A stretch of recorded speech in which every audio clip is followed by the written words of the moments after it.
Madame, monsieur, bonsoir. Merci de nous rejoindre à Canal Algérie. Nouveau numéro de questions d'actu ce soir, qui a le plaisir de recevoir Madame Houda Imen Faraoun, ministre de la Poste et des Technologies de l'Information et de la Communication. Nous abordons avec elle l'actualité et l'état de son secteur qui comporte bien évidemment plusieurs segments, dont le plus important reste le domaine des TIC. Je rappelle qu'en plus des réalisations effectuées cette année, notamment en matière de téléphonie mobile, Internet et du paiement électronique, l'Algérie se dotera prochainement d'une nouvelle loi relative à la poste et aux communications électroniques. Nous essaierons ce soir d'en savoir le maximum sur ce qui va changer à travers cet entretien. Merci Madame la Ministre d'avoir répondu favorablement à notre invitation. Bonsoir, bonsoir à vous et à tous nos compatriotes et merci pour votre invitation. Le dernier Conseil des ministres a approuvé l'avant-projet de loi fixant les règles générales relatives à la poste et aux communications électroniques. Cette nouvelle législation remplacera la loi qui date ou celle de 2000. Quelles sont d'abord les grandes lignes et quelles mesures elles peuvent, dans quelle mesure elles peuvent répondre aux besoins du secteur? Tout à fait. Au dernier Conseil des ministres a été adopté un avant-projet de loi pour le secteur, notamment la poste et les communications électroniques. Et d'ailleurs, vous remarquerez au tout premier lieu, c'est que l'appellation de la loi elle-même a changé. On parlait de poste et télécommunications, et là c'est poste et communications électroniques. Et ça, c'est pour marquer un point qui est très important, qui est une avancée technologique, c'est la convergence technologique. Les communications électroniques est un terme qui a été adopté pour faire référence aux télécommunications en relation avec les services qui sont contenus dans les télécommunications.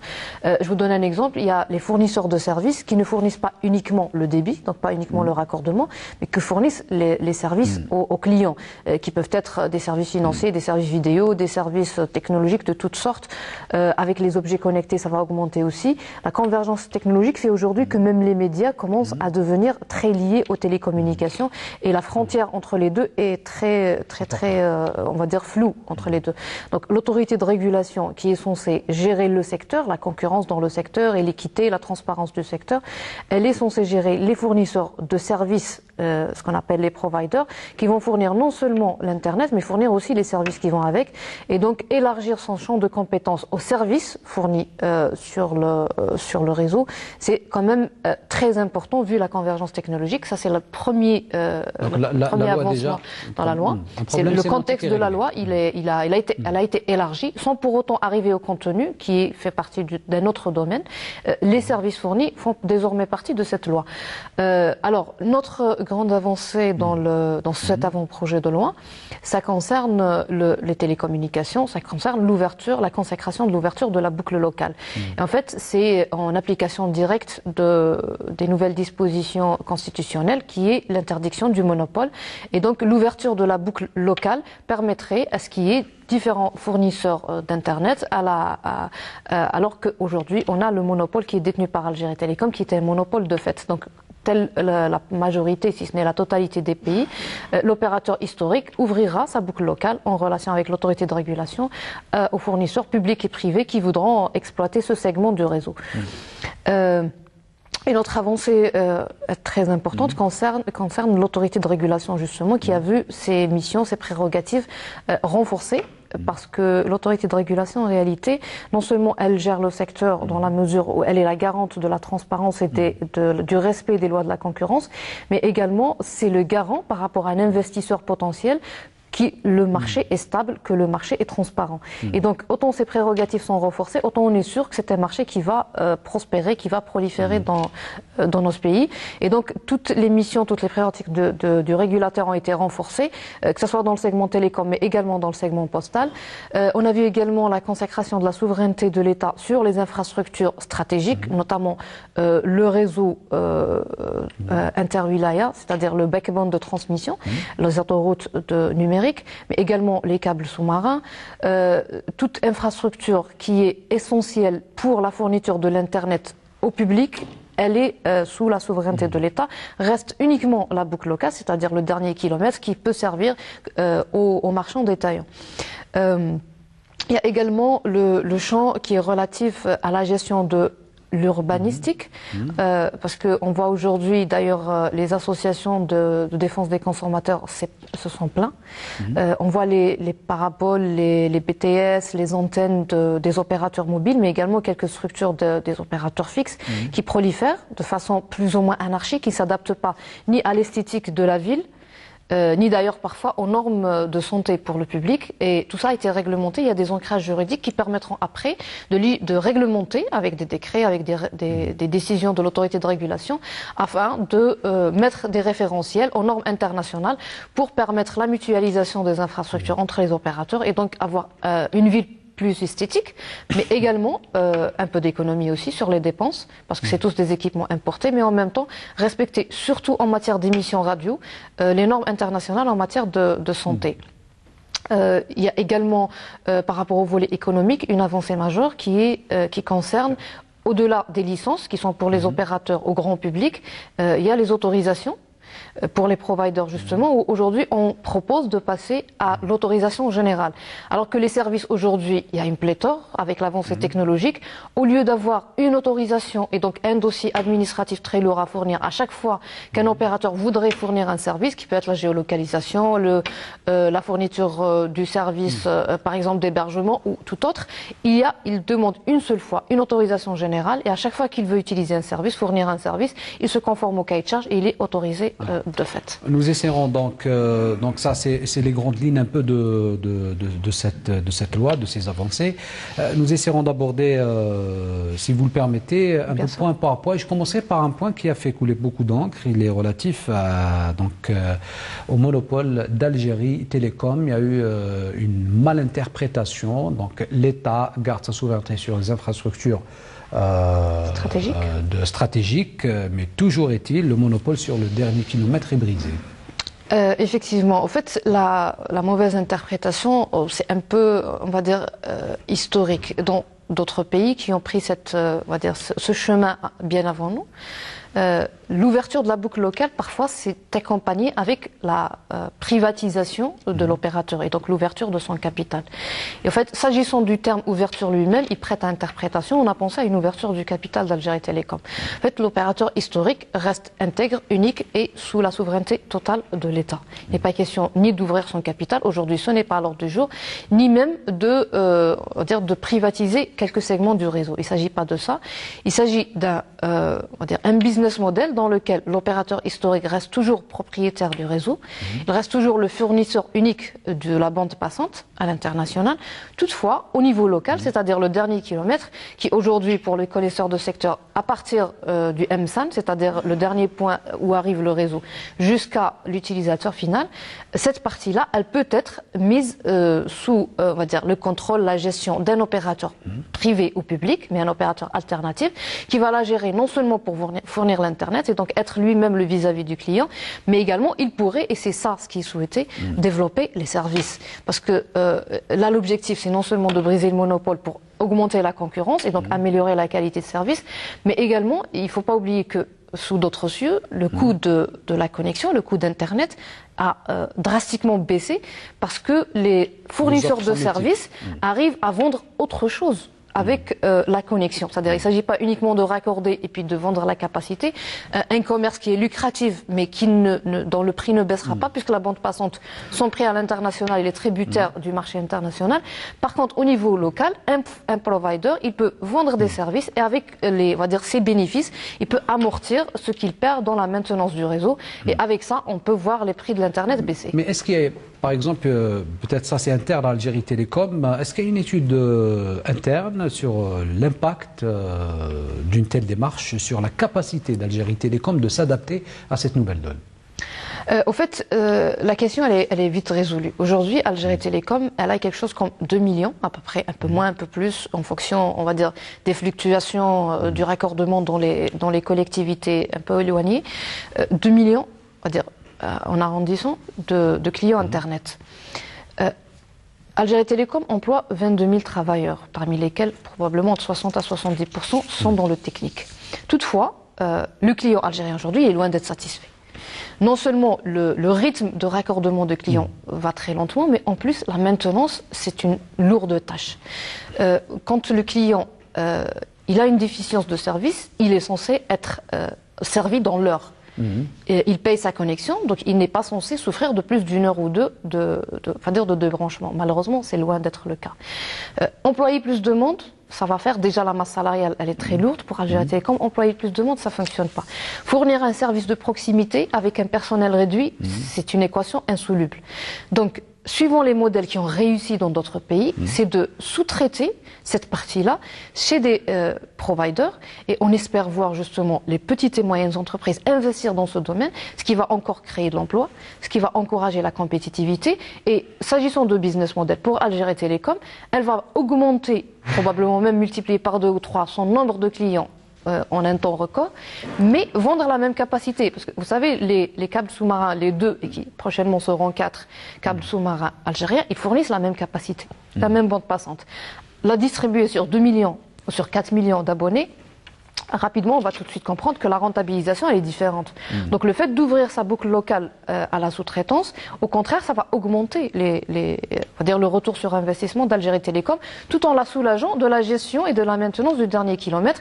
Et surtout, ça ouvrira la voie aux jeunes entreprises, aux petites entreprises, pour pouvoir commercialiser leurs services. Chose qui est quasiment impossible s'ils doivent toujours être eux-mêmes tributaires de la fourniture du service par Algérie Télécom. Avec un droit de préemption garanti pour l'État. Ça, c'est consacré dans la loi. L'État garde toujours le droit de préemption sur chaque millimètre du réseau. C'est dans la nouvelle loi. C'est dans le projet de loi, tout à fait. Alors, la nouvelle loi, justement, vient combler un vide concernant les droits des usagers. D'abord, par un renforcement de la protection du courrier et des communications des usagers. Que prévoit le texte, plus exactement ?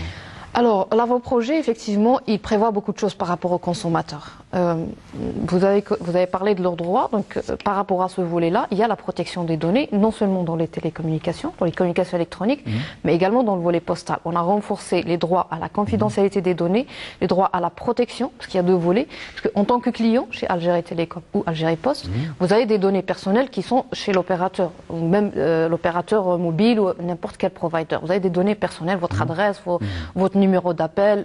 Ces données-là, c'est les données d'identification où on a renforcé de par la loi l'obligation à tous les opérateurs de les garder confidentiels et ne pas les communiquer à des tierces, même commerçants. Si on voit le commerce électronique, Inch'Allah, se développer, ils n'auront pas le droit de les communiquer pour des raisons commerciales ou autres.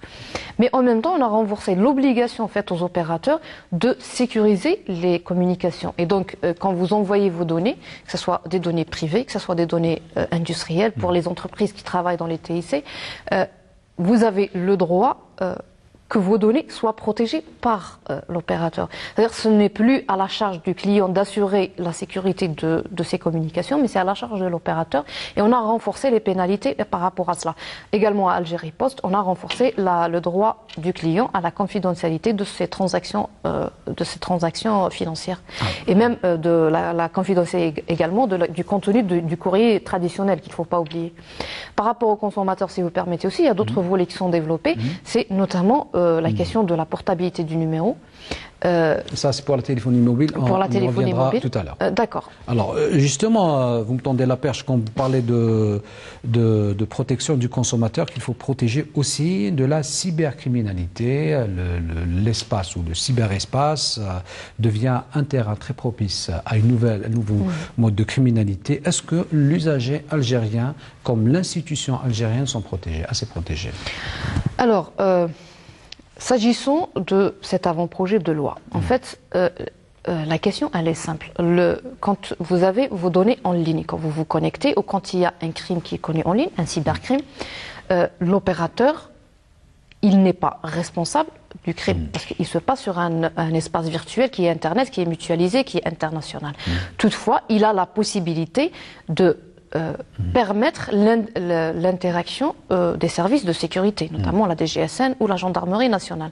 Alors, via cette loi, on a mis en place les mécanismes, notamment à travers l'autorité de régulation, et en renforçant également, en mettant le lien entre l'autorité de régulation et l'organe qui est en charge de la cybercriminalité, pour saisir l'opérateur dans l'heure, pour intervenir, pour soit supprimer un contenu s'il est reconnu criminel par l'autorité compétente, qui est la justice, ou bien pour interdire la connexion à une entité ou un client physique ou moral, s'il est reconnu également coupable ou dans le cadre d'une enquête criminelle où un juge peut ordonner la connexion. Aujourd'hui, il y a probablement un vide juridique par rapport à cela. Il y a une collaboration entre les opérateurs et les services de sécurité.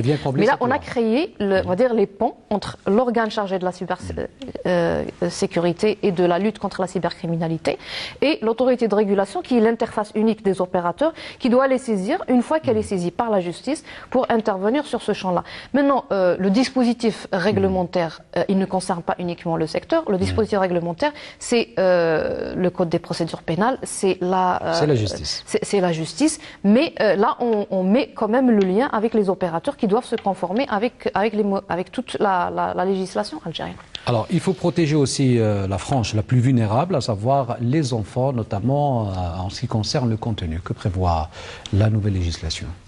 Alors, encore une fois, les enfants, bien sûr, c'est la tranche la plus vulnérable.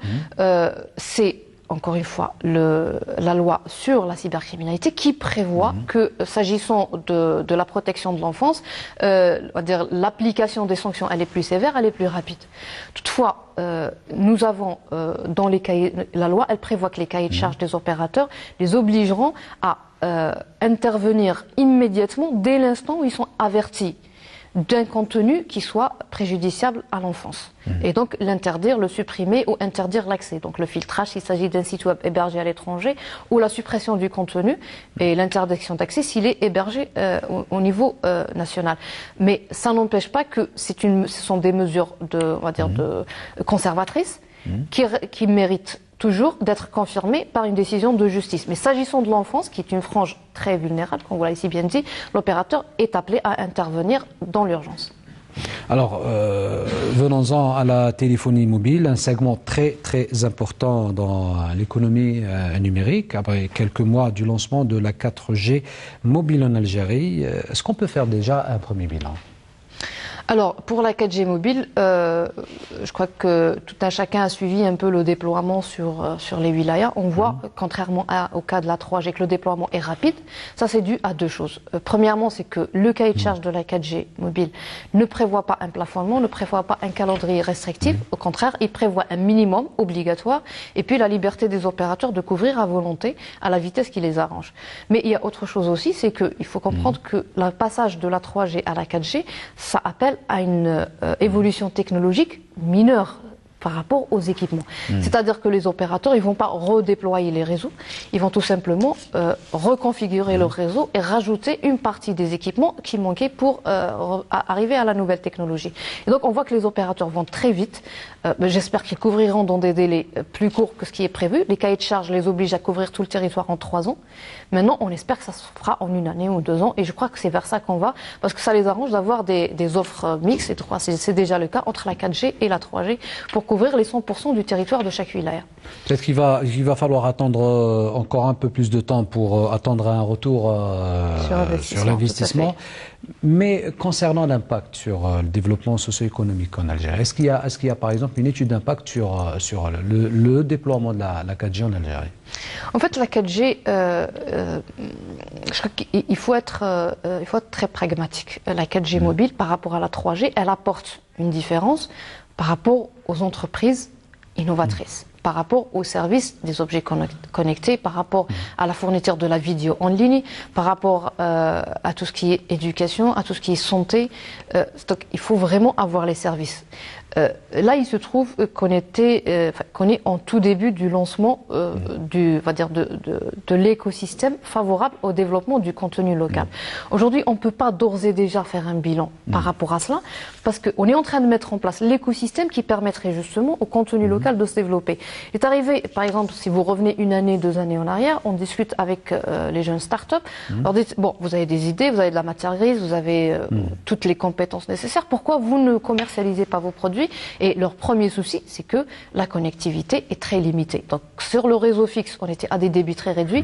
Là, on est en train d'investir pour aller sur le très haut débit. Sur le réseau mobile, le déploiement de la 3G était très ralenti et il n'y avait pas la 4G. Donc chaque jeune, innovant, si son application qu'il développe, qu'il met en vente, implique l'usage de la vidéo, il se trouvait dans l'impossible de la commercialiser parce qu'avec la 3G, on a quand même on va dire un débit qui ne permet pas de visualiser la vidéo à une vitesse acceptable pour l'usager, pour le client.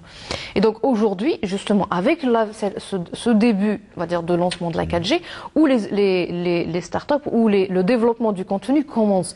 Donc je pense que vu que c'est quand même un secteur qui va vite, dans 6 mois, probablement au mois de juin prochain, on verra déjà les premiers résultats de, on va dire cet embryon d'économie numérique qui va se développer, qui tardait à venir justement parce qu'on avait une inertie dans le développement du très haut débit en Algérie. Mais là, c'est le démarrage et on a déjà des, on va dire, c'est pas un bilan, mais on a des échos très favorables. Des échos très favorables. Par contre, la marge bénéficiaire des opérateurs de téléphonie mobile est très large, mais les prix sont jugés relativement élevés, notamment par les consommateurs. La marge bénéficiaire, elle est très large? Elle est élevée, mais les prix restent quand même élevés aussi. Alors, les prix restent élevés, ça, c'est un point de vue, ça dépend. Effectivement, les opérateurs de téléphonie mobile, même fixes, peut-être qu'aujourd'hui, c'est le monopole, donc c'est difficile de juger, mais en tout cas en Algérie, pour du prix de la 4G et la 3G. Pour les opérateurs de téléphonie mobile, leur marge bénéficiaire, elle est énorme. Déjà, le secteur de télécom, on va dire le commerce des télécommunications, c'est parmi les commerces les plus lucratifs de par le monde. On peut voir même dans des pays les plus défavorisés, les plus pauvres, on va dire, où le revenu par individu est très faible, les télécommunications, c'est le secteur qui génère le plus de bénéfices. Ça va de soi. Maintenant, comment démocratiser ça?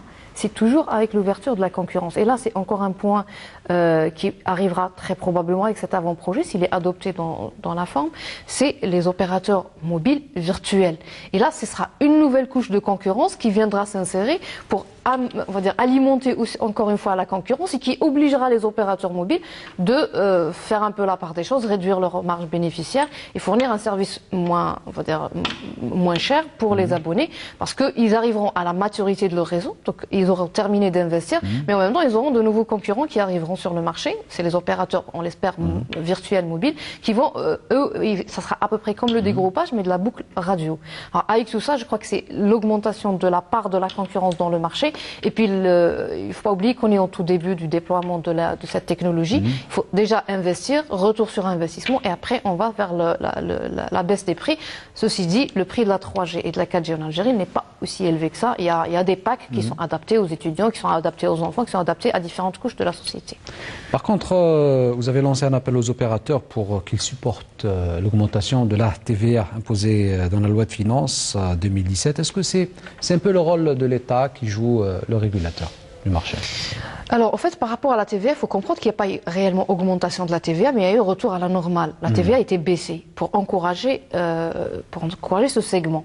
Mais aujourd'hui, quand vous dites qu'on a 45 millions d'abonnés, alors qu'on n'est même pas 45 millions d'Algériens, c'est quand même un chiffre révélateur. Donc, on n'a plus besoin, l'État n'a plus besoin d'encourager les usages de la téléphonie mobile ou de l'Internet mobile. Les gens ont déjà compris, c'est très bien parti en Algérie.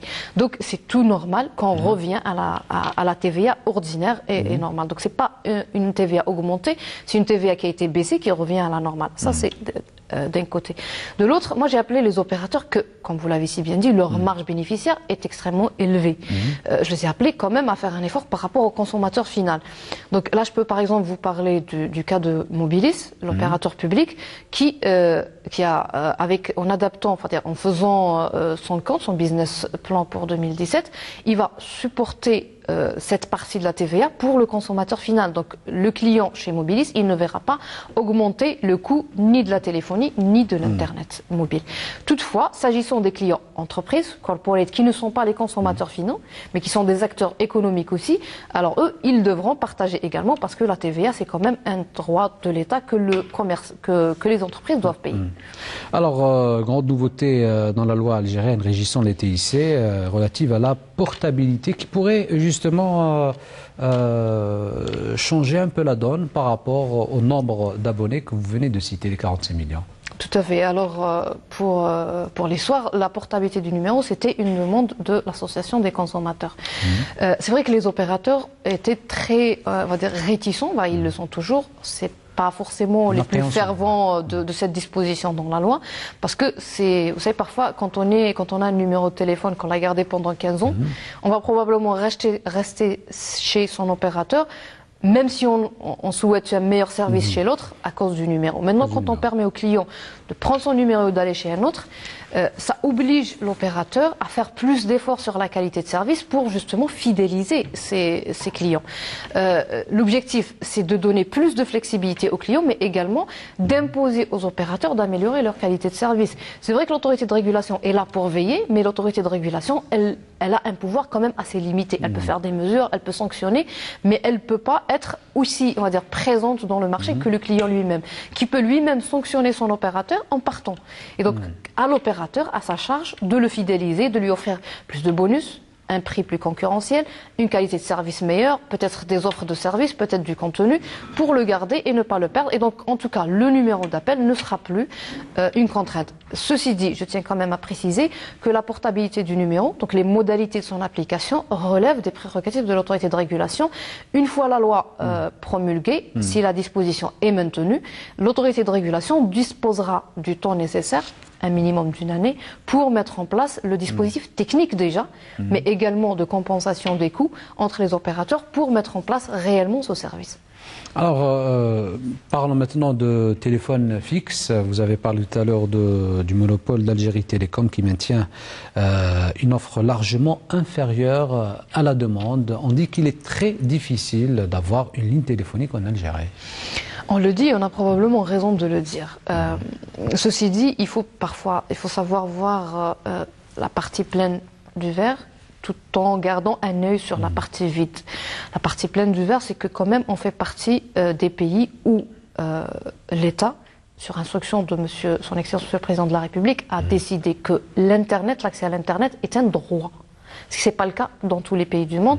Et donc l'opérateur Algérie Télécom, qui malgré que c'est une entreprise économique qui doit s'autofinancer, qui doit générer des bénéfices, elle a quasiment un service public à fournir. Et donc, elle est censée déployer son réseau sur les 48 wilayas. Et donc, c'est cette exigence-là de se déployer sur 48 wilayas qui fait que le développement du réseau n'est pas vraiment à la hauteur de ce qu'on attend. Algérie Télécom aurait pu fournir très probablement en un temps beaucoup plus réduit un meilleur service si elle ne se déployait que sur le nord ou que sur 10 wilayas sur les 48 ou sur... Heureusement, j'allais dire malheureusement, mais en fait, heureusement, non. Elle a l'obligation de se déployer même dans le sud. D'ailleurs, vous allez au fin fond du sud, jusqu'à Ain Ghessem, le réseau d'Algérie Télécom arrive. C'est ce qui fait qu'avec ses moyens, elle ne fournit pas un service à la qualité que souhaite le client. Ça, c'est la partie remplie du verre. La partie vide, c'est que effectivement, le client algérien aujourd'hui, il est mal servi. Il y a les délais de raccordement. On est parfois en attente d'un raccordement à la téléphonie fixe ou l'Internet fixe pendant des mois, pour ne pas dire une année ou plus. Quand on est raccordé, on n'a pas toujours la qualité de service qu'on souhaite. On est éligible aux 8 mégas. On nous dit qu'on est éligible, on paye les 8 mégas, mais on n'en a que 2. On paye 2, on n'en a que 1. Ça, c'est une réalité qu'il faut reconnaître. Maintenant, c'est dû à quoi? C'est dû à une raison très technique qui est l'inhomogénéité du réseau. Et surtout à quelque chose de beaucoup plus profond, c'est qu'il y ait le manque de maîtrise de la technologie. Vous savez, la technologie avance très vite. Algérie Télécom dépense des sommes. L'État investit, Algérie Télécom, sur ses fonds propres et avec des deniers du trésor public, on dépense énormément d'argent pour acquérir des équipements de dernière technologie. D'ailleurs, on entend souvent parler du déploiement des MSAN, du fibre à domicile, le FTTH, mais sur le terrain, on ne voit rien. Parce qu'en fait, la technologie avance vite, on fait de l'acquisition des équipements, mais on ne forme pas le personnel, on n'est pas maître de cette technologie. Aujourd'hui, le diagnostic fait au niveau d'Algérie Télécom a permis de voir que la seule et unique solution qui reste à nous, c'est justement d'avoir et l'équipement et la technologie avec. Et donc d'exiger des fournisseurs, d'être non seulement des fournisseurs d'équipements, mais d'être des partenaires technologiques et donc qu'ils ne soient rémunérés, qu'ils ne soient considérés comme service fait, qu'une fois le client est raccordé réellement au FTTH, donc au très haut débit, et là on a exigé les 100 mégas, mais en même temps que le technicien ou l'ingénieur d'Algérie Télécom ou de l'entreprise de réalisation, et là on a exigé que ce soit les entreprises ENSEJ, les jeunes entreprises, enfin ENSEJ ou autres, mais les petites et moyennes entreprises de réalisation pour couvrir les 48 wilayas, qui soient formés et éligibles et certifiés FTTH, c'est-à-dire qu'un ingénieur algérien public ou privé, après le déploiement avec ce nouveau modèle, il sera capable de gérer les nouvelles technologies, donc de faire de la maintenance, d'assurer la qualité de service, alors qu'aujourd'hui, malgré qu'on dispose des équipements qui permettraient, entre guillemets, le très haut débit, on n'y arrive pas parce qu'il y a des problèmes de configuration, des problèmes de raccordement, des problèmes d'inhomogénéité entre les équipements qui ne permettent pas d'avoir la qualité de service pour laquelle on paye. Et de ressources humaines compétentes, me direz-vous. Des ressources humaines compétentes. Est-ce que vous avez opéré plusieurs changements? Est-ce qu'ils s'inscrivent dans cette optique? Justement, les changements allaient justement dans ce sens, parce que c'est vraisemblablement une question de gouvernance. Il y a une vision, on va dire, peut-être le terme est fort, mais une vision archaïque qui vient du fait que, ça tout le monde le dit, quand on parle du MPT, en fait tout le monde l'appelle les PTT. Les PTT c'était une administration. D'ailleurs c'est pas l'Algérie, elle n'est pas seule dans le monde à avoir hérité de ça. Partout dans le monde il y a les PTT, donc c'était une administration qui gérait les postes et on va dire l'embryon des télécoms, qui était la téléphonie, qui n'était pas développée. Après, en 2000, avec la loi 2003, qui était une innovation à l'époque, on a vu la création d'Algérie Télécom et donc le développement d'une entreprise économique, mais qui malheureusement est restée gérée comme une administration. Et là, gérer un secteur hautement compétitif, hautement technologique, comment on gérerait une administration, avec des requêtes qui viennent du client vers le guichet et qui le guichet transmettent par des voies administratives hiérarchiques sur peut-être une dizaine ou une quinzaine de couches administratives, ça ne marche pas, ça ne fonctionne pas. Et donc les changements sont justement des changements au niveau de la gouvernance, du management de l'entreprise. Et normalement, ça a donné lieu à un nouveau modèle de développement technologique et un nouveau business plan qui commence à se déployer à partir de ce mois-ci. Et normalement, on a des livrables tous les 4 mois avec un total sur l'année d'un minimum d'1 million de nouveaux raccordements et d'éligibilité également de l'ancien réseau au très haut débit et donc au 100 mégas. Alors, l'autre grande entreprise qui relève de votre secteur, c'est Algérie Post. L'opérateur a lancé un vaste plan de modernisation. Un premier bilan sur cet aspect avant d'aborder autre chose. Alors, Algérie Post, effectivement, elle a lancé un plan de modernisation, surtout sur le volet financier. Algérie Post, il faut bien situer, il y a le volet service financier, il y a les courriers colis postaux. Pour le service financier, il se trouve qu'Algérie Post, elle souffrait d'un déficit majeur.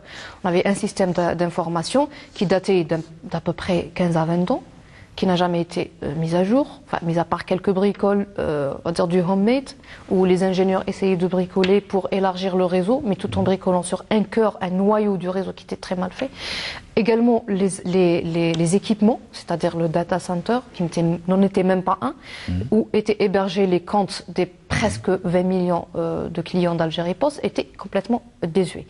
Toutefois, Algérie Post faisait face à un problème également de management qui faisait qu'elle était déficitaire. Jusqu'à 2014 et sur une durée de 4 ou 5 ans, Algérie Post, à la fin de l'année, arrivait avec un bilan de moins 5 milliards de dinars. Ce n'est pas rien. Avec une masse salariale énorme, avec 23 000 travailleurs, c'était impossible pour Algérie Post d'investir dans la modernisation. Aujourd'hui, 2015, Algérie Post, un résultat positif de plus de 7 milliards de dinars. 2016, le résultat est également 7, quelque chose milliards de dinars. C'est pas encore certifié parce qu'on est en période de bilan, mais ce qui est sûr, c'est que c'est supérieur à 7 milliards de dinars positifs.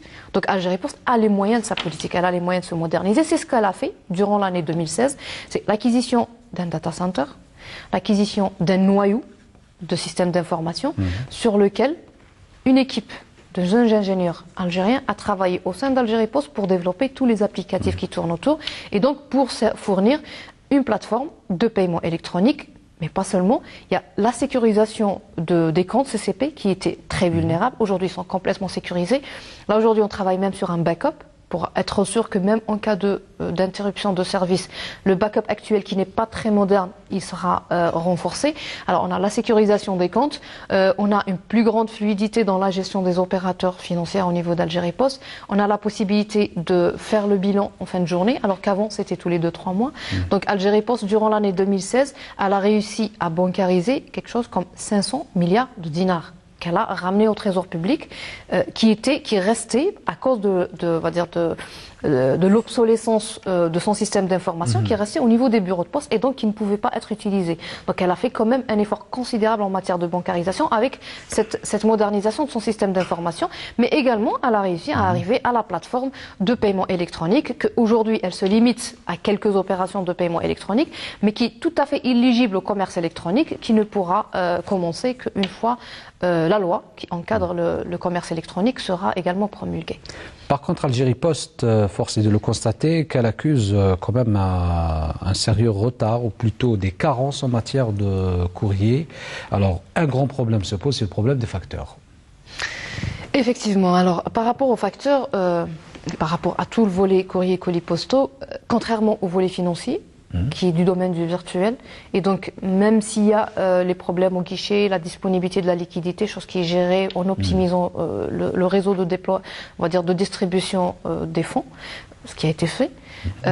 L'applicatif, le système d'information, c'est du virtuel. Donc la modernisation, c'est quand même une affaire de quelques mois. Cahier de charge, développement, modernisation. S'agissant du courrier colis, là c'est quelque chose de physique. Et donc, une fois qu'on a les fonds nécessaires, une fois qu'on a, on va dire, le management nécessaire, ça ne peut pas se régler en quelques mois. Là, on commence, on va dire, à faire on va dire, couche par couche. La première, c'est la mise en place du TraceMail. Donc, c'est un service en ligne qui permet à un client de suivre son courrier ou son courrier enregistré. Ou bien son colis, le suivre en ligne. Donc chaque jour, il pourra savoir dans quel bureau de poste il se trouve. Ça, ce service-là, il vient d'être mis en ce service, on va dire, numérique, il vient d'être mis en ligne. Mais en même temps, il faut comprendre qu'il y a toute une plateforme de la gestion des colis qui doit être pas modernisée, mais créée. Parce qu'aujourd'hui, la dispatch des colis et du courrier se fait manuellement.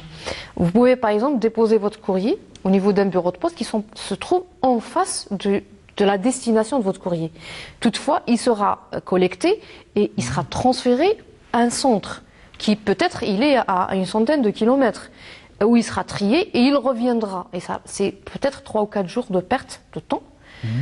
Parce que le tri du courrier, il est fait manuellement. Maintenant, pour le faire d'une façon numérique, avant tout, il faut numériser la base de données des adresses. Ça se fait pas en 2 jours. On est en train d'y travailler en relation avec le ministère de l'Intérieur et des collectivités locales. Il y a un autre volet qui concerne la ressource humaine. Vous savez que c'est vrai qu'il y a de moins en moins de facteurs chez Algérie Post, mais c'est un problème, on va dire, humain. Vous savez, quand vous recrutez un facteur au niveau d'Algérie Post, il n'a absolument aucune perspective d'évolution de carrière. Quand il a 20 ans ou 25 ans, qu'il est jeune, qu'il cherche du travail, il est content d'être facteur. Ça fait de l'activité, ça fait de l'énergie, c'est très intéressant. Probablement que c'est un segment qui va se développer avec, encore une fois, le commerce électronique, parce qu'il y aura la livraison de la marchandise achetée en ligne. Toutefois, au bout de 10 ans, de 15 ans, de 20 ans, il sera toujours facteur. Et ça, par rapport à la carrière d'un travailleur, c'est inadmissible. Aujourd'hui, je discute avec des facteurs en fin de carrière qui me disent « Madame, je suis éligible à la retraite, mais je pars avec un salaire de facteur et tout ce que j'ai fait pendant mes 20 ans de service ou mes 30 ans de service, c'est sillonner les rues de la ville. » Donc aujourd'hui, il est question de revoir le management en fond pour que le métier de facteur soit un métier transitoire, qu'on puisse recruter des gens capables de faire ce métier-là dans un cadre, on va dire, transitoire, où ils vont distribuer des colis, distribuer du courrier, tout en ayant des perspectives d'évolution de carrière, en intégrant l'administration. Aujourd'hui, il y a urgence quand même, dans certaines régions, il y a urgence. Alors là où il y a urgence, on recrute. Toutefois, on essaye quand même de faire des recrutements sélectifs. Donc le départ à la retraite, on les remplace par des recrutements sélectifs pour justement ne pas avoir une masse salariale qui n'a pas de perspective. Si vous recrutez quelqu'un qui ne peut pas travailler au guichet, qui ne peut pas faire du service financier, s'il est facteur, il restera facteur toute sa vie. Donc de préférence, faire du recrutement sélectif. Maintenant, en même temps, il ne faut pas oublier que quand on va vers les services modernes, quand on va faire le tri automatique, on aura besoin de moins en moins de main-d'œuvre dans ce service-là. Donc recruter plus de monde et se retrouver avec des gens qu'il faudra mettre au chômage, ça non plus, c'est pas bon. Donc au niveau d'Algérie Post, il y a un temps qui va être pris, qui probablement, c'est pas une année, c'est quelques mois, où tout le service courriers, colis postaux va être revu pour venir avec un nouveau, exactement comme on a fait, on a pris quand même un temps mort. Si vous vous rappelez, en 2015, fin 2015, je disais qu'il y a un travail qui est fait pour la modernisation des systèmes d'information. Ça a pris 6 mois, et 6 mois pour le développement, 6 mois pour le déploiement. C'est très sensible quand même, le système d'information. Pour les courriers colis, pareil. Il y a une partie de modernisation, il y a une partie de ressources humaines, il y a également la question du partenaire social, d'ailleurs que je salue à cette occasion, parce qu'ils sont toujours là pour nous assister, parce que parfois le redéploiement du personnel est également un problème. Redéployer le personnel tout en veillant aux intérêts des travailleurs, c'est pas facile, c'est quelque chose qui doit prendre le temps. En principe, avec le nouveau plan, la nouvelle démarche au niveau d'Algérie Post, l'année 2017, ça sera l'année de la modernisation de ce volet-là, comme 2016 était consacré au système financier. Alors, vous avez parlé du système financier. Justement, ça tombe très bien. Est-ce qu'il y a prévu un volet bancaire pour Algérie Post? Alors, le volet bancaire pour Algérie Post, ça serait très certainement une excellente, on va dire, avancée, parce que Algérie Post, comme établissement de service public, n'a pas beaucoup, à dire, d'ouverture pour se faire de l'argent, pour parler, on va dire, le terme, pour parler clairement. Donc Algérie Post ne fait pas de bénéfices sur ses activités. Elle fait juste de quoi, on va dire, être rémunérée sur ses services. Les volets rémunérateurs sont les services bancaires. Pour que Algérie Post, par contre, soit éligible à devenir une banque, il y a un investissement de taille à faire. Oui. Il faut mettre à niveau les bureaux de poste. D'ailleurs, en tant que client, quand vous entrez dans une agence bancaire, une agence postale, vous voyez des environnements complètement différents.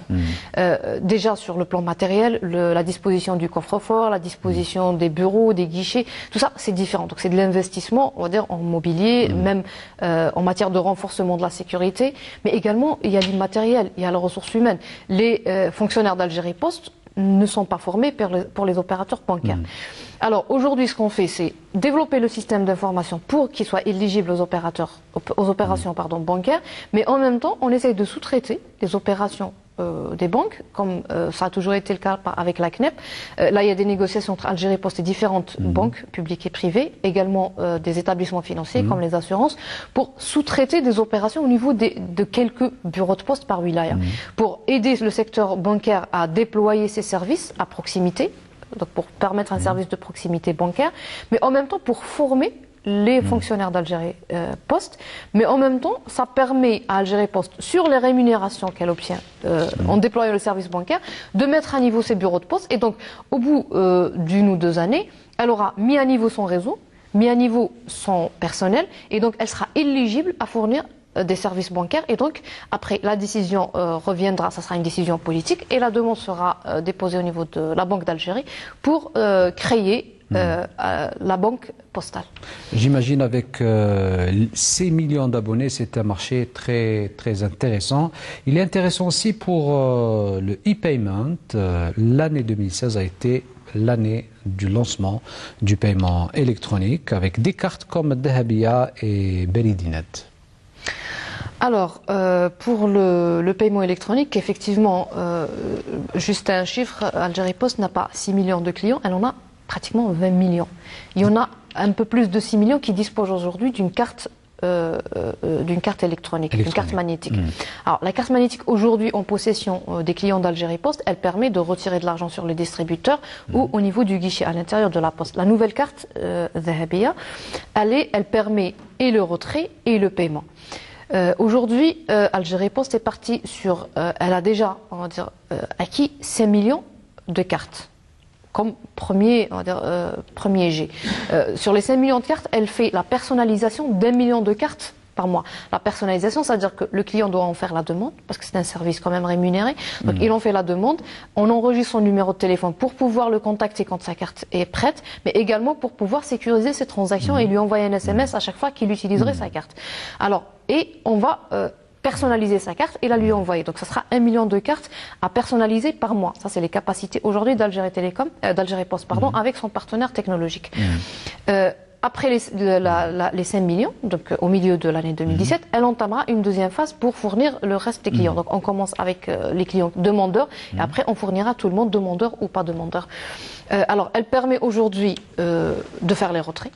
elle permet également de faire les paiements quand le commerçant est équipé d'un TPE, d'un terminal de paiement électronique, mais elle permet de faire quelques opérations de paiement de facture, de l'eau, électricité, d'Algérie Télécom, d'Air Algérie en ligne, sur le bureau de poste électronique en ligne. Alors maintenant, par contre, s'agissant de la généralisation du paiement électronique, là, il y a un effort à faire avec les commerçants. Parce que si j'ai ma carte de paiement et que je vais chez le commerçant et qu'il ne dispose pas d'un terminal, là, il y a un problème. Là, Algérie Poste, mais également la SATIM, donc le secteur bancaire, ils mettent à disposition des commerçants des TPE à leur charge de les mettre en service. Justement, j'allais vous poser une question autour du ministère délégué qui est chargé un peu de cette mission. On arrive mal à distinguer la différence entre les missions des deux départements. Non, en fait, la différence, elle est aussi grande que la différence entre les TIC et l'économie numérique. Les TIC, principalement, c'est l'infrastructure. L'économie numérique, en fait, c'est pratiquement une conséquence au développement de l'infrastructure des télécommunications. Alors, je m'explique. À charge du secteur que je dirige, de déployer l'Internet, de déployer les réseaux, de les sécuriser, de rendre les banques, la poste, éligible aux transactions, parce que la banque aussi, si elle veut fournir le paiement électronique, il faut qu'elle soit raccordée, il faut que ses distributeurs électroniques soient raccordés. Donc ça, c'est l'infrastructure, c'est tout ce qui est TIC.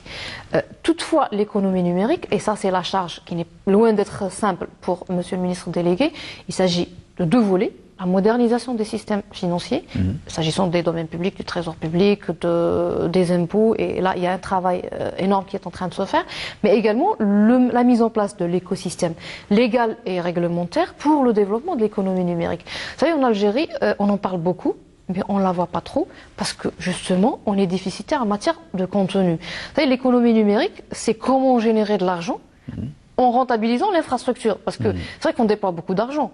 Mais quand vous regardez, mis à part le coût que paye le client en payant sa connexion Internet, on ne génère pas de bénéfices. Générer des bénéfices, c'est vendre du contenu. Vous allez dans des pays développés où ils sont déjà très avancés en matière d'économie numérique. Rien que les médias en ligne, ils génèrent des bénéfices énormes. Les services visuels en ligne, l'éducation en ligne, la santé en ligne, la consultation, les objets connectés. Vous avez quand vous contrôlez votre domicile ou en vidéosurveillance de votre enfant en utilisant votre connexion mobile ou même fixe, là vous générez de l'argent parce que l'opérateur qui fournit ça, il gagne de l'argent parce que il y a des services financiers également qui se développent. C'est ça l'économie numérique. Vous savez, les réseaux sociaux, on en parle quand on parle des médias sociaux, quand on parle de la liberté d'expression, mais on oublie aussi que les médias sociaux ou les réseaux sociaux sont un grand acteur de l'économie numérique. Vous savez que ces entreprises, enfin, ce sont des entreprises, des réseaux sociaux, génèrent des chiffres d'affaires en millions de dollars. On n'en a pas en Algérie et c'est un déficit. Maintenant, le ministère délégué, il a été mis en place justement pour mettre en place l'écosystème nécessaire et suffisant pour que ce genre d'activité prolifère. Par contre, le ministère en charge des TIC a sa charge de mettre en place l'infrastructure nécessaire et les deux se complètent en fait. Alors, l'une des questions importantes aussi, tout le monde se rappelle un peu les difficultés qu'a connues Algérie Télécom suite à la section du câble sous-marin. Alors, un projet du système de câble sous-marin de fibre optique, il s'agit du projet Orval. Où en est-il? Il a accusé un retard. Le projet Orval, en fait, il a accusé un retard pour des raisons, on va dire, plus ou moins objectives. En fait, il ne faut pas oublier que c'est des appels d'offres internationaux. Il y a 3 ou 4 entreprises internationales qui sont câbliers, qui déploient les réseaux sous-marins. C'est pas évident de les intéresser par un tout petit câble qui va d'Alger, d'Oran à Valence. C'est trop petit par rapport on va dire, au marché que ces entreprises déploient. Eux, ils font du transatlantique. Eux, ils font le tour de l'Afrique, ils font le tour de l'Asie. Et donc, un aussi petit marché pour trouver preneur, ça a pris plusieurs appels d'offres infructueux. Il y a également le côté réglementaire. Vous savez que c'est un câble qui appartient à 100% à l'État algérien et qui atterrit sur un territoire étranger. Et donc, il y a tout un volet administratif à développer. C'est pas le cas du CIMI-4, par exemple, le câble de Annaba, qui est la propriété d'un consortium. Et donc, chaque pays où il atterrit, il y a un opérateur, généralement cet opérateur historique, qui est propriétaire d'une parcelle. Et donc, c'est une propriété commune. L'Algérie est partie prenante dans le CIMI-4. L'Orval, auquel vient s'annexer l'Alval aussi, Alger-Valence, parce qu'on a fait un 2 en 1. Par contre, c'est 100% propriété de l'État. Et donc, le volet réglementaire qui va avec, notamment par rapport à la réglementation des hautes mers, le passage de notre câble sous-marin en dehors de nos eaux territoriales, son atterrissement en Espagne, tout ça, ça a pris plusieurs phases de retard administratif. Aujourd'hui, on en est à la finalisation de tout l'aspect réglementaire en Algérie, en Espagne. Les travaux sont en cours. La station d'atterrissement à Oran et à Alger sont, on va dire, à 60-70% de finalisation. Au niveau de Valence, c'est pareil.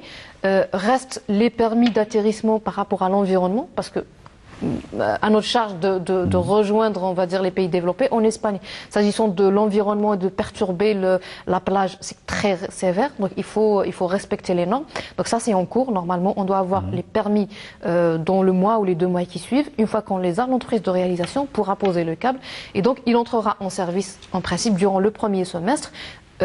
Reste entre parenthèses la procédure administrative par rapport à la direction de l'environnement au niveau de Valence, qui prendra le temps nécessaire et exigible par l'État espagnol. Sinon, le projet aujourd'hui, il est dans les temps et il est en très bonne phase. Il permettra de multiplier le débit, enfin la bande passante en Algérie, par plus de 4. Parce qu'en fait, ces 2 câbles, il ne se fait pas assez. Oran-Valence et Alger-Valence en même temps. Est-ce que c'est dans le cadre de ce projet que se développe et se mature votre vision Afrique, d'autant plus que vous avez annoncé qu'il y aura prochainement une signature avec le Mali? Effectivement. Alors en fait, ce câble-là, en fait, cette infrastructure maritime vient à point avec on va dire, le déblocage d'un autre projet très important, très stratégique, qui est la ligne Alger-Abuja. Une ligne pour laquelle on a fait beaucoup de choses depuis très longtemps, depuis que son Excellence, Monsieur le Président de la République, il avait fait les premières démarches vis-à-vis des pays enclavés, les pays africains, les pays du Sahel principalement, pour pouvoir leur fournir avec une bande passante qui leur revient moins cher que la bande passante qu'ils obtiennent avec des câbles qui font l'Atlantique et puis qui passent par plusieurs pays avant d'y arriver, donc avec des coûts élevés et qui ne permettent pas jusqu'à aujourd'hui la démocratisation de l'Internet dans ces pays. Donc contribuer au désenclavement de ce pays était un projet initialement et principalement humanitaire, mais aujourd'hui prend de nouvelles dimensions avec le développement technologique. Et donc l'Oran-Valence vient renforcer la bande passante algérienne, mais qui permettrait de fournir plusieurs pays africains. Une fois la ligne Alger-Abuja finalisée. Alors cette ligne-là, elle arrive à Ngzem. La partie au Nigeria, elle est finalisée. Reste le Niger, le Mali et le Tchad qui sont en phase de finalisation avec le support de la Banque africaine de développement. Là, normalement, les projets sont lancés. D'ailleurs, on salue très fort l'effort de la Banque africaine de développement, la BAD, et on espère que la situation sécuritaire dans ces pays permette que les travaux soient finalisés dans l'année. Et donc, les 2 parcelles, donc le terrestre en Afrique et le maritime, l'Oran-Valence, entreront en service, on l'espère, en même temps, pour permettre de les fournir déjà, et puis après de développer même l'aspect commercial, parce qu'il y a l'aspect, on va dire, stratégique pour l'Algérie, humanitaire pour ces pays, mais également il y a l'aspect commercial. Maintenant, par rapport à la signature avec le Mali, ça c'est un autre volet, ça c'est le volet satellitaire, où Algérie Télécom Satellite a effectué des essais commerciaux avec l'administration malienne qui étaient très concluants. Et là, ils sont en train de négocier. L'État du Mali, d'ailleurs, en égal à sa politique de développement humain, souhaiterait développer le service universel. Donc, chose qu'en Algérie, on prévoit de le faire avec Alcomsat 1, avec le lancement de notre nouvel satellite, qui couvre également une grande partie du désert au niveau du Mali, au niveau du Niger aussi, et qu'on voudra soutenir le Mali, donc faire du commerce, bien sûr, mais également le soutenir en fournissant une couverture qui permet et la sécurité, parce que c'est très important, mais également le développement humain avec une couverture satellitaire complète sur tout le territoire. Et permettre à l'Algérie de jouer son rôle de leader régional. Naturel. Alors, dans le domaine des TIC, l'Algérie se doit aussi de développer sa technologie. D'abord, quelles sont nos capacités? Vous avez déjà été à la tête d'un organisme ou d'un organe qui est très proche de la recherche scientifique, ou qui gère la recherche scientifique. Alors, en fait, il y a énormément on va dire, de choses à dire sur ce volet-là. L'université algérienne, elle produit annuellement des milliers de diplômés. Pour ne parler que du domaine de l'informatique, des TIC, des télécoms, enfin tous les domaines annexes. proches, on va dire, des TIC qui tournent autour. Toutefois, il faut reconnaître que ce sont des compétences brutes. Donc c'est des compétences dans leur plus grande majorité théoriques, et puis qui n'ont pas plus d'expérience que ce que leur permet les travaux pratiques au niveau de l'université. Ce qui est probablement déplorable et ce à quoi il faut remédier impérativement, il y a deux volets très importants. Le premier, c'est de rapprocher l'université du monde socio-économique. Ce qu'on souhaiterait voir, c'est voir ces étudiants qui sortent de l'université, au moins pendant leur dernière année d'études, faire des stages pratiques au niveau du secteur socio-économique. Et pour ça, il y a Algérie Télécom qui ouvre ses portes, mais Algérie Télécom ne peut pas absorber tous les étudiants. Donc je fais appel aux autres opérateurs, notamment industriels, ceux qui font de l'industrie des TIC, de l'électronique, mais également toutes les entreprises qui sont en relation avec les TIC, les providers et tout. Il faudrait, parce que ça c'est on va dire, c'est même le garant de leur propre développement, parce que lorsqu'on n'a pas de main-d'œuvre qualifiée, on n'aura pas on n'a pas d'avenir pour ce secteur en Algérie. Mais il y a le deuxième volet qui est également important, c'est le développement de la R&D au niveau des entreprises, parce que de par le monde, les brevets, les développements, les inventions, ce n'est pas au niveau de l'université, c'est au niveau de l'entreprise, mais en partenariat avec l'université. L'université développe le savoir académique, théorique, mais c'est l'entreprise qui développe, qui d'ailleurs, la plupart du temps, c'est des brevets qui sont protégés par la confidentialité industrielle, par les propriétés intellectuelles, et donc qui n'iront jamais à l'université, qui ne sortiront jamais de l'université. Chaque entreprise, et d'ailleurs, déjà le groupe Télécom est en phase de créer toute une division, si ce n'est pas un pôle, de recherche-développement, et où il investira un pourcentage fixe sur lequel les organes sociaux se prononceront pour investir annuellement un montant fixe dans la R&D qui permet d'un côté l'appropriation des technologies et donc qu'ils puissent enfin maîtriser les équipements qu'ils déploient, mais également le développement.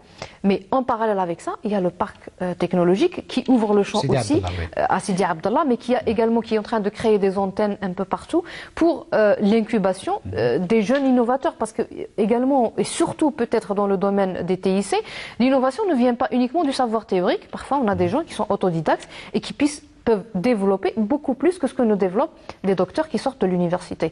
Et donc, je crois qu'avec la généralisation du haut débit, et j'espère que les opérateurs entendront l'appel pour mettre en place des entités R&D, on verra le segment réellement de la recherche-développement en Algérie en matière de TIC se développer très rapidement. Alors, il ne nous reste pas beaucoup de temps. Je vous donnerai 2 minutes pour vous parler des perspectives. Alors, les perspectives du secteur, donc j'insisterai jamais sur la nécessité à ce que les opérateurs publics et privés s'inscrivent dans la modernisation, dans l'ouverture de la boucle locale, dans l'investissement dans le contenu national, parce qu'il n'y a que ça qui peut garantir la pérennité du service. Vous savez, Algérie Télécom aujourd'hui va faire des investissements majeurs pour déployer 1 million minimum en une année, ce qui est la moitié de ce qu'elle a déployé depuis qu'elle est créée. Probablement avec un effort supplémentaire dans le deuxième semestre, elle pourra arriver jusqu'à 1,5 million, pourquoi pas 2, mais ça reste des prospectives.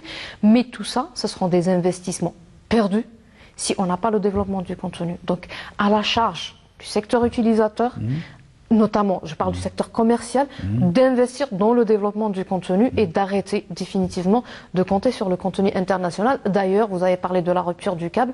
Si à chaque fois qu'un câble est perturbé, ou à chaque fois que la bande passante internationale est perturbée, l'Internet en Algérie ne sert plus à rien, l'économie numérique ne se développera jamais en Algérie. S'agissant du volet postal et tout ce qui est opération financière, les perspectives, c'est la généralisation du paiement électronique, c'est la généralisation du commerce électronique, et là, un appel vers les opérateurs commerciaux, vers les commerçants, de s'équiper des TPE. Parce que quel que soit l'effort qui sera fait par Algérie Post, par les banques, par le ministère délégué, ça n'apportera absolument rien si le commerçant lui-même ne s'inscrit pas dans cette démarche et ne s'équipe pas avec un terminal de paiement électronique en le mettant au service de ses clients. Madame Houda Iman Faraoun, ministre de la Poste et des Technologies de l'Information et de la Communication, merci d'avoir répondu à nos questions. Merci à vous. Merci Madame, Monsieur de nous avoir suivis, en espérant vous retrouver la semaine prochaine pour un nouveau thème de questions d'actu. Je vous dis au revoir et bonsoir.